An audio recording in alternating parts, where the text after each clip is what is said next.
So, welcome to this press conference with the Prime Minister of Norway, Jonas Gahr Støre, and the Nobel Peace Prize Laureate, Maria Corina Machado. First, we will open up for a two short introduction, and then we will open up for questions.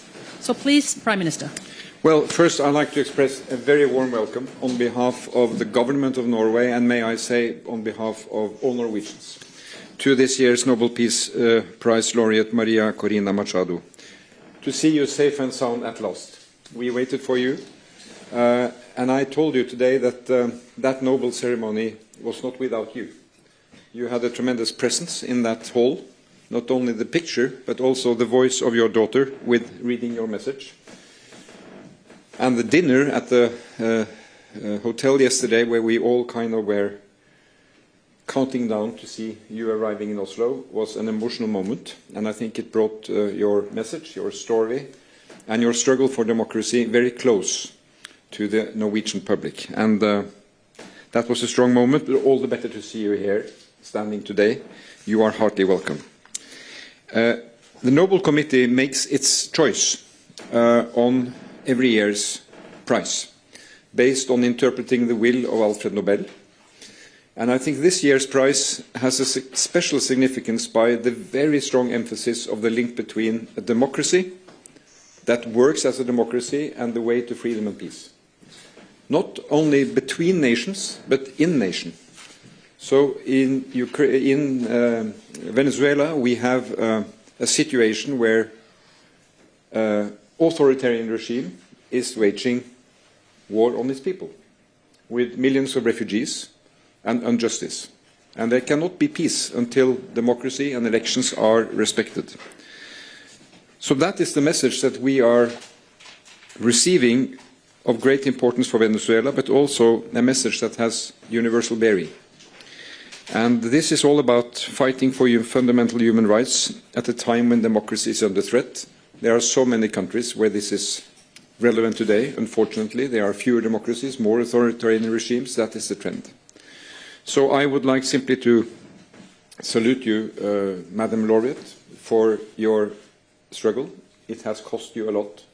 It costs you and your family and your people a lot. And I think what we heard from your daughter yesterday and from your family and the people who came here, thinking about those who are today in jail, those who suffered, those who have aspirations for democracy, that is a strong message of these Nobel Laureate Days in Oslo. But Maria, please, you have the floor. Thank you very much, Prime Minister, and thank you all. And I want to speak to the Norwegian people, to European people, to the Venezuelan people. I would say to all citizens of the world in this hour, and assure you that I am very hopeful Venezuela will be free, and we will turn a country into a beacon of hope, an opportunity of democracy, and we will welcome not only the Venezuelans that have been forced to flee, but citizens from all over the world that will find a refuge, as Venezuela used to be decades ago. And as I mentioned, well, Anna Corina read yesterday, I believe that our experience in Venezuela conveys to the world a testimony that certainly in order to have peace, you require democracy. Democracy is the system that enables peace in a society. But you cannot have democracy without freedom.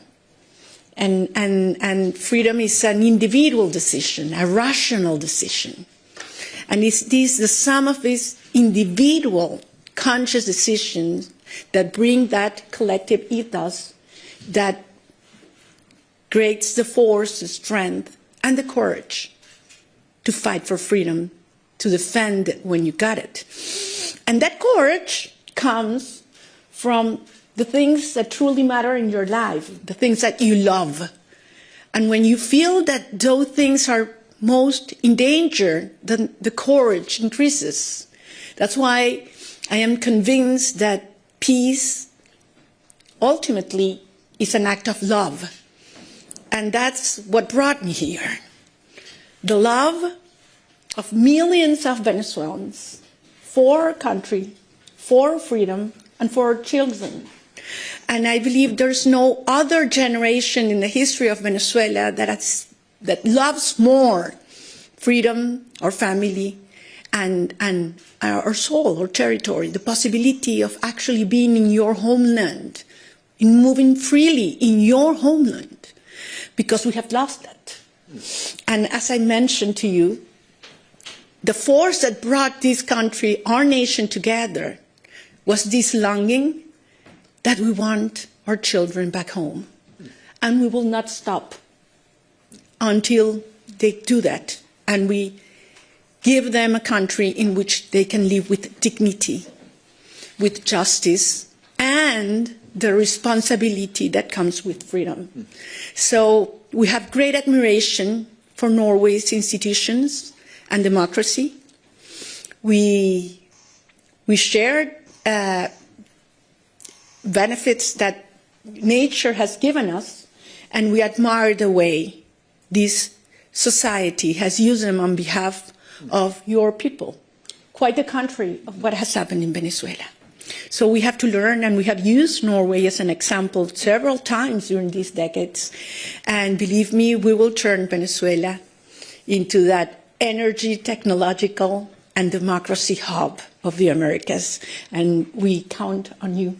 And I long for that day, and we will host all of you in a bright, democratic, and free country. And it's going to be soon. So thank you very much, and very honored and grateful to the Nobel Committee for this recognition to the Venezuelan people, to a great movement. I'm just one of that millions of people that form it. And I do believe it is a recognition to democracy as well. So thank you very much. Thank you. So then we open up for questions, and the first question comes from the Norwegian broadcaster TV2. So, Shamdid from TV2 Norway. I have a question for you, Maria Corina Machado. You arrived just a few hours ago, and you got to reunite with your family in a very long time. How was that first meeting, and how has your first hours in Oslo been? Thank you. I couldn't sleep last night, going over and over again that first instant when I saw my children. And for many weeks, I had been thinking of that possibility, and which one of them I would hug first. And to tell you something, I hugged them, the three at the same time, and it's been one of the most extraordinary spiritual moments of my life. And that happened in Oslo, so I'm very grateful to this city, something I will never forget, because at the end, I'm just one of millions of Venezuelan mothers that are longing to embrace their children and are not able to do that. That brings us together. And I made a promise to them. I would come here on their behalf to receive the prize, and I will take that prize back to them, because we will make it what I experienced hours ago. We will make it a reality for every one of them, those that have their children in jail, persecuted, in exile. We will make that happen. The next question comes from the Swedish broadcaster, Sveriges Radio. Hello, David Rasmus on Swedish Radio. Yesterday, the US seized a ship outside the coast of Venezuela. Would you welcome a US military intervention in Venezuela? Look, some people talk about invasion in Venezuela, the threat of an invasion in Venezuela, and I answered, Venezuela has been already invaded. We have the Russian agents, we have the Iranian agents, we have terrorist groups such as Hezbollah, Hamas, operating freely in accordance with the regime. We have the Colombian guerrilla, the drug cartels that have taken over 60% of our populations, and not only involved in drug trafficking, but in human trafficking, in networks of prostitution. So this has turned Venezuela into the criminal hub of the Americas. And what sustained the regime is a very powerful and funded, strongly funded repression system.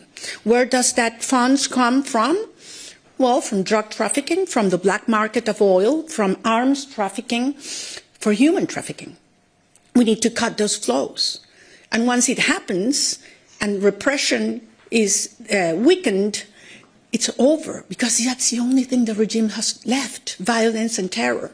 So we ask the international community to cut those sources, because the other regimes that support Maduro and the criminal structure are very active and had turned Venezuela into the safe haven for their operations into the rest of Latin America. Thank you. The next question comes from the Norwegian broadcaster NRK. From Norwegian Broadcasting. You have had meetings with politicians at the Norwegian Parliament and Prime Minister Støre this morning. Have you asked for any kind of support from the Norwegian government for your fight for democracy in Venezuela? We had a great conversation this morning, and I am very excited also with what I experienced at the Parliament. I am a former member of a Parliament, and to see an actual Parliament working, with representatives of parties in all the spectrum, passionately and respectfully defending their views is something I miss so much. And yes, the answer is yes. Not only right now, we need to speak out, to tell the truth, so that people understand what our country is suffering, what our political prisoners are going through. Children in Venezuela only go twice a week to public schools because teachers earn $1 a day. So they have to get other jobs. So we have our children in the streets, and you know what it means in terms of their future and the risks they run. So yes, we need to speak out. We need to cut these resources that support repression now, but also we will need a lot of ideas and advice regarding, building up institutions such as the energy agency that we want to build in Venezuela for the new hydrocarbon sector that will, arise in our country. Can I just follow up to say that the laureate does not have to ask for that support, because we respect the will of the Venezuelan people, and that is clear. They expressed under very difficult circumstances their views in an election, which gave, according to all sources, international and domestic, overwhelming response. They want another course. They want a democratic regime. And for Norway, respecting the rule of law and the main principles of the UN Charter is key. So we want to see that change happen. I think what we learned from these days, talking to not only Venezuelan guests but also representatives of Latin America, is that you need a combination of what comes from inside and what comes from outside. And we are from outside, and we are of course ready to support Venezuela, democratic Venezuela, in building new and sound institutions. They can count on that. And the last question today comes from CNN. Hi, Maria Corina. I'm Pau Mosquera with CNN. So now you've been in hiding for many, many months. Do you think that the government may have known where were you during this time? I don't think they have known where I have been, and certainly they would have done everything to stop me from coming here. And actually, I want to take advantage of your question to thank all those men and women that risked their lives so that I could be here today.